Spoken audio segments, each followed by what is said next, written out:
Hello, thanks for joining us. I am Jessica Mcilveen, founder and director of Kids Yoga Therapy.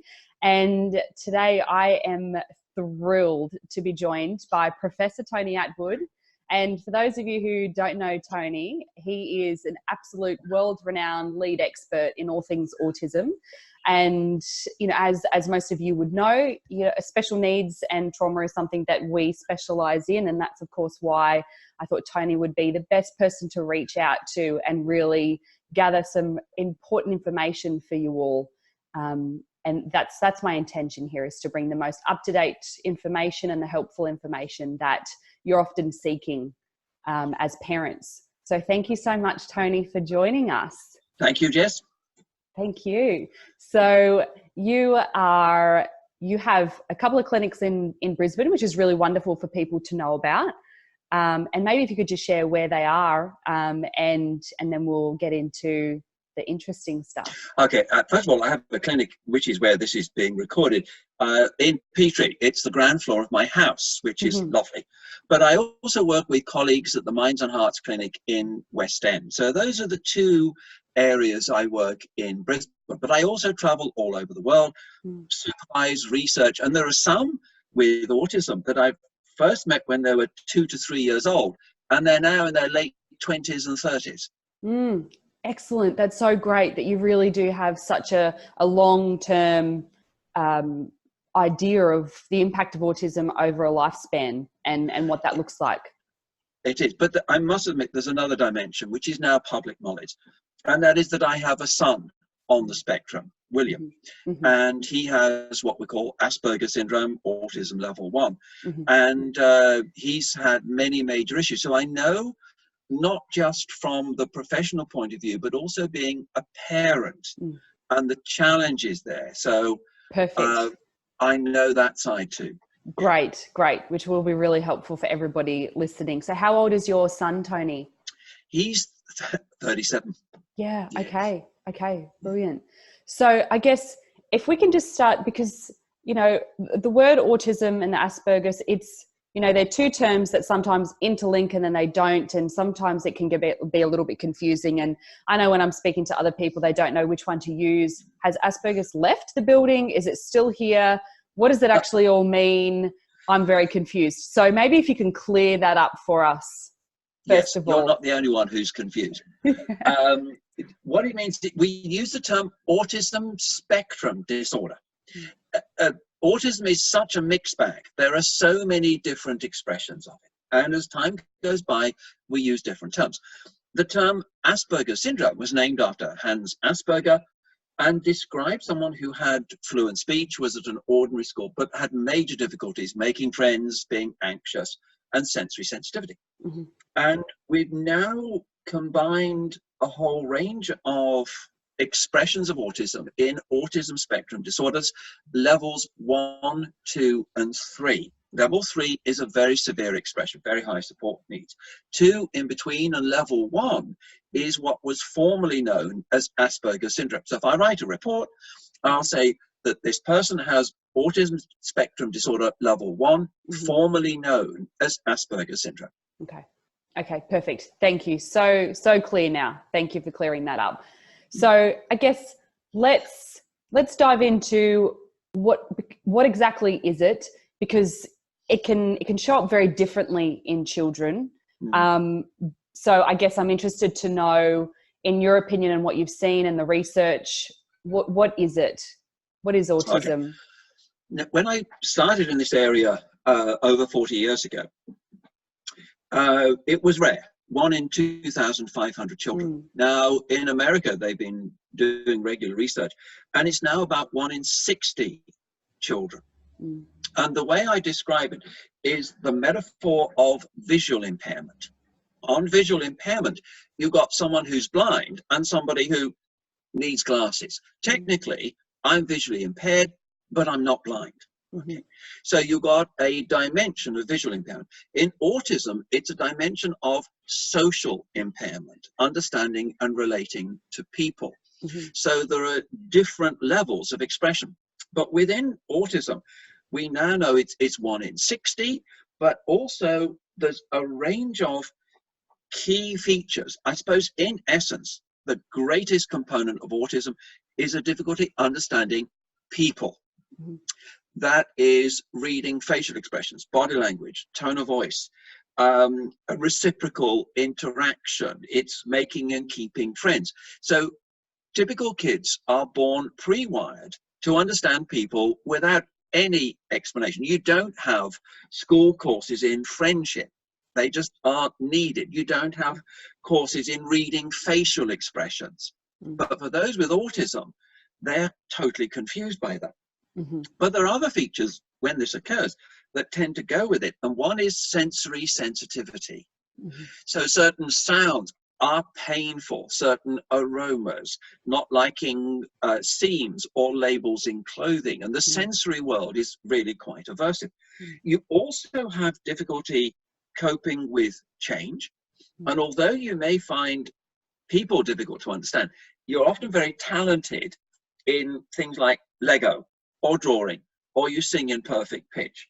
Yeah. Or you know all about dinosaurs. So Yes. in other words, although they may not understand people, there is something they do understand in the sciences and the arts, and that really takes over. But I suppose in a way, when I talk to parents and adults, they say, yes, it's difficult to cope with change, anxiety, and social, but their greatest problem is often anxiety. And many challenging behaviors are means of coping with anxiety. So those are the sorts of things, but also what we need to recognize is autism changes over time. So if I'm seeing a child of 2, 3, 4 years old who may have classic autism, it doesn't automatically mean they'll be severely, classically autistic for the rest of their life. Okay. And there can be changes. And I'm doing something which is interesting, and I thought I would never do. I'm actually undiagnosing. And they become subclinical. In other words, they have reached a stage of social understanding that means that you have to look hard to see the autism. Okay. Okay. Now, I'm going to explain a little bit more. That's autism pure. When you have autism plus, it can be difficult. When you have autism plus anxiety disorder, learning difficulties, language problems, all those sorts of things, then the future or the prognosis is not quite so good. But if you just have classic autism, eventually you can learn to relate to other people, you can learn a variety of strategies. So in some ways, you can move out of it. And about 10 to 15% do, which is what we never anticipated. Sure. Yep. Okay. Yep. Incredible.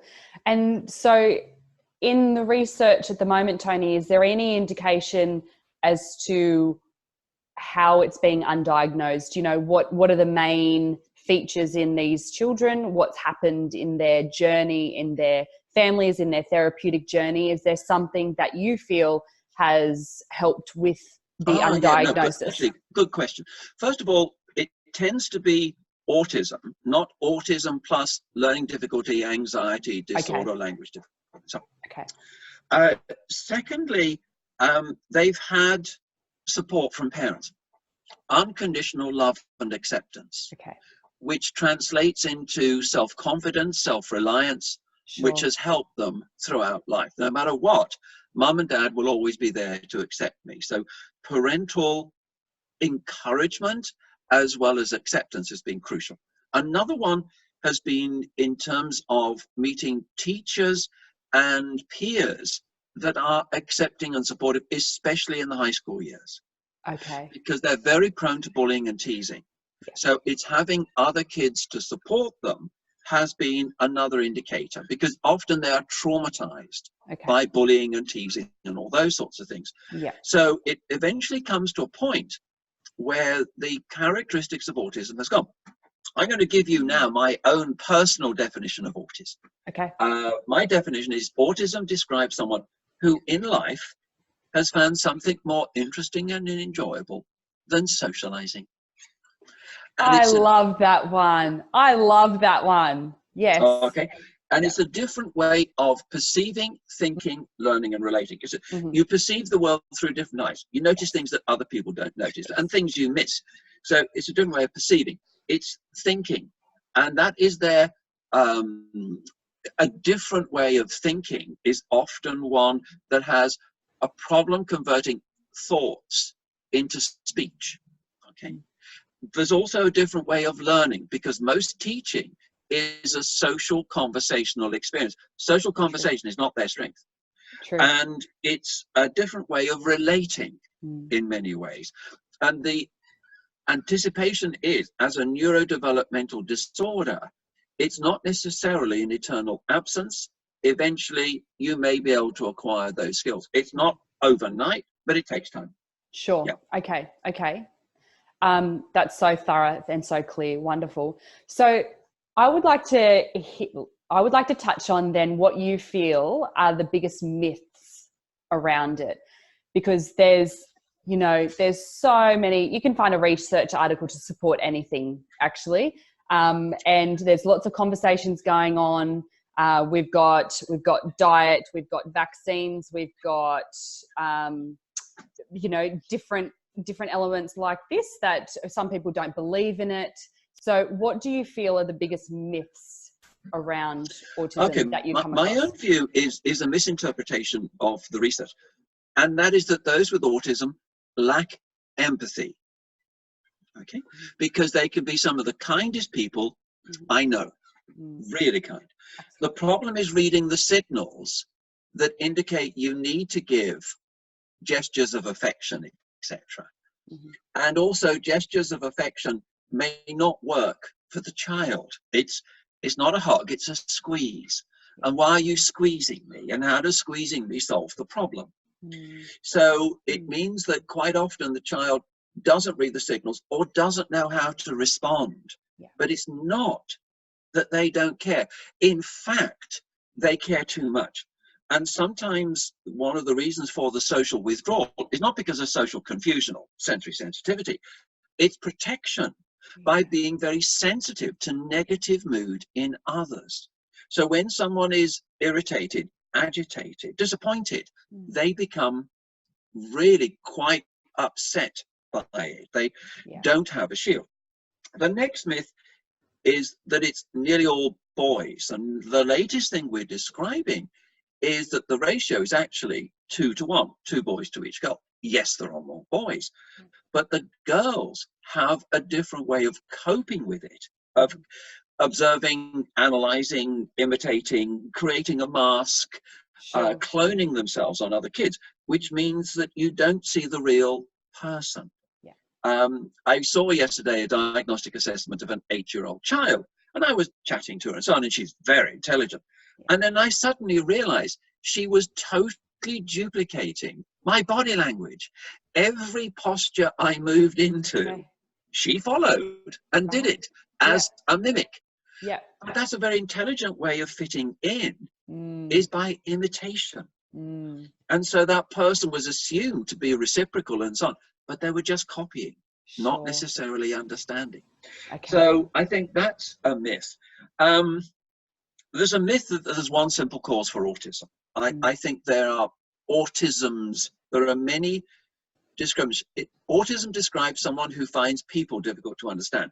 And I think there are many reasons that range from genetics to pregnancy and birth to trauma can produce those sorts of things.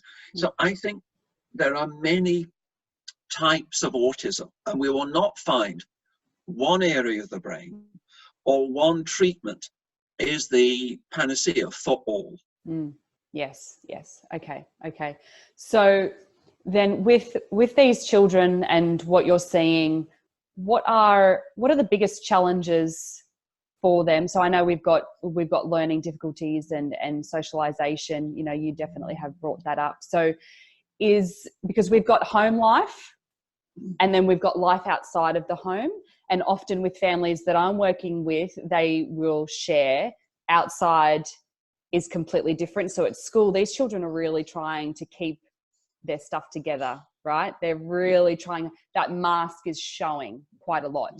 And then they come home and then everything turns into quite a bit explosion or chaos, I guess. So, you know, that's some families' experiences of what's going on with their children. I do hear that quite repetitively. And I wonder if you did too. But also, so on top of that, do you see that being a huge challenge and main outcome of autism and what they're facing on a day-to-day basis, or what do you see? I think there are various themes, and for each person, some of the themes are slightly more dominant than others and may change over time. Clearly in autism, it's understanding people, how to relate to them, why do they do that, how to make friends, why do people bully and tease me. So a major problem is what I call for the teenagers, puzzling peers. Why do kids do that? Yeah, and they're thinking, they're weird. They think I'm weird, but they're more weird than me. I agree. So yes, it's peers at school in particular. But to be honest, I suppose this is because I'm a clinician, and maybe it's because I see more of such individuals. It's anxiety, sadness, and anger, and the intensity of those emotions, and the difficulty in regulating them, and especially for themselves and parents. You have meltdowns, catastrophizing. It may be in a supermarket. It may be because the pencil has just broken. And it's almost like their whole world has collapsed and they become extremely distressed. And then parents find they can't distract, they can't console. So sometimes it's the intensity, but what some kids will do is suppress their stress levels at school and then release them at home. So you almost have two different characters that are occurring. I think also there's the sensory sensitivity, the loud noises, people shouting, electrical equipment and things like that. It can be aromas, textures and so on. But it's also that needs to be explored a different learning style, because if you're not good socially and you go to school and you're not good in sport, so if you're not social, you're not sporty, the only thing you've got is your intelligence. And that's very important, but there's a different style of learning. Schools now are very social, interactional, conversational, entertainment by the teacher. Often these kids learn better on a computer or reading a book. Get rid of the social. And so one of the problems is learning, and they value intelligence very highly. Worst insult is to be called stupid. And so they're going into an alien environment in school where there's a lot of people. Often in autism, two's company, three's a crowd.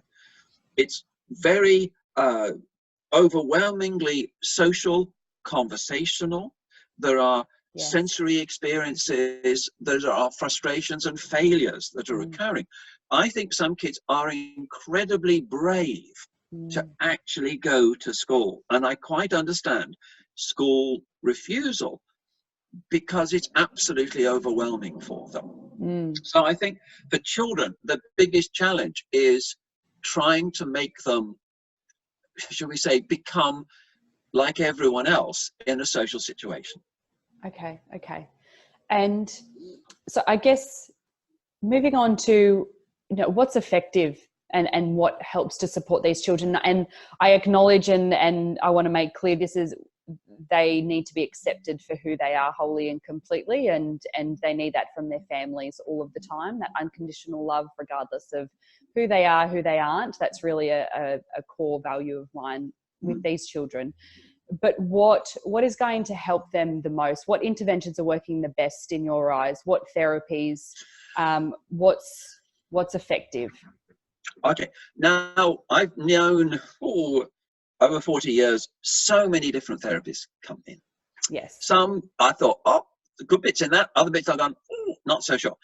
But what is the consistent theme is the person who's conducting the therapy. And it's whether the person with autism, should we say, connects to them. And if there is a connection, it will work, whatever the approach you have. If there is mutual respect, a belief, a rapport, it's going to work. Okay, so when I talk to parents, I say, if you're going to do ABA, yoga, or whatever you're going to do, what matters is the person and how they connect with the person with autism. And the next thing is in part it's keeping an open mind, because each person with autism is different and you learn from them. And you must take some time to understand the world from their perspective. Okay? Because if you don't, you're going to make lots of mistakes. So what works is understanding, a sense of connection. It is also to feel successful, that in autism, there's a fear of making a mistake, but an enormous delight in getting it right. So they need a lot more reassurance, positive feedback, and encouragement. And it's got to be something that has a logic to it from their perspective. Frequent positive feedback of what's going on. And it's almost like creating an atmosphere that's positive. This is why when we do research studies, there's always a placebo group.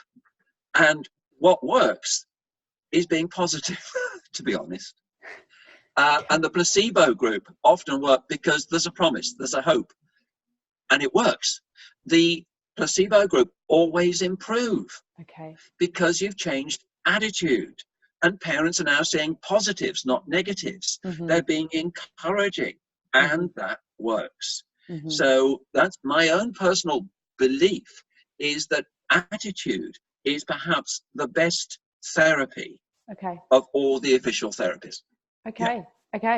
And this leads into a question that I wanted to ask then, because it seems to be a theme with a lot of the families I'm working with at the moment, and is this service overload for children. And, you know, as a parent, when we've got OTs and speeches and psychs and psychiatrists, and we've got everything, right? And that's a lot to take on as a parent when you're driving them everywhere every day, and their stress levels rise, and therefore children's stress levels rise. And so my question to you in these situations is, I guess, can we remove the guilt then of parents that can't keep up with all of these therapies? You know, as you say, connection is the important key, and so is encouragement and building success. So what's your opinion on compounding the therapies? I often see parents, and they come up to me, and more or less they're saying, am I doing a good job? Yes. Am I aware of the latest therapies? Am I doing enough hours? And if I'm not a good parent. Yes. And I'm very concerned about the sense of guilt and expectation that's required. But I have a few thoughts on that. And please, you only have one childhood, and it should be fun. And actually, you can learn a lot through fun. Yes. And my idea is fun, enjoy it. It's not a therapy session. We're just going to have fun. We're going to explore things. We're going to relate, etc. Indirectly, you're going to get a lot of learning. Yes. But it is making life fun. Otherwise, you have a sense of guilt. And when I look at those who have had a successful outcome, they're the ones that have enjoyed their childhood. And I must admit, because I've, again, been involved in this a long time, there are many therapies that occur. But some of the adults have said, you did so much therapy, you robbed me of my childhood. And I became an object to be educated, but not seen as a real person to engage with. Wow. And the only way I measured success was the number of boxes I ticked on developmental schedules. Yes. Okay. So the dilemma for parents is, how much do I do that's reasonable? And not to miss out on the just time to have fun in doing things. Also, sometimes those with autism, they actually enjoy being on their own. So they may have time for solitude or time in nature and so on. So there needs to be a balance. Otherwise, you'll get an unbalanced adult. Yes. Thank you so much for stating that. That is a belief of mine, and for that to be yours too, that's just confirmation. And the removal of that guilt is such a huge barrier. And it is, because when you have a typical child, their progress is done without any effort. They just learn to read, they learn to toilet train, they do everything automatically. And you have your friends who have children of the same age, and they're all having parties, and they're all basically the same. When your child's not, then the assumption is, what's wrong with me that I'm not able to produce the progress that's needed? And sometimes I say, look, you're superb. The problem is the depth of autism. It's not you, but the autism is quite significant. And I've got to look at what would happen if you weren't doing what you're doing, but also looking at a balance of what's needed in that situation too. So I think we all need to be reasonable.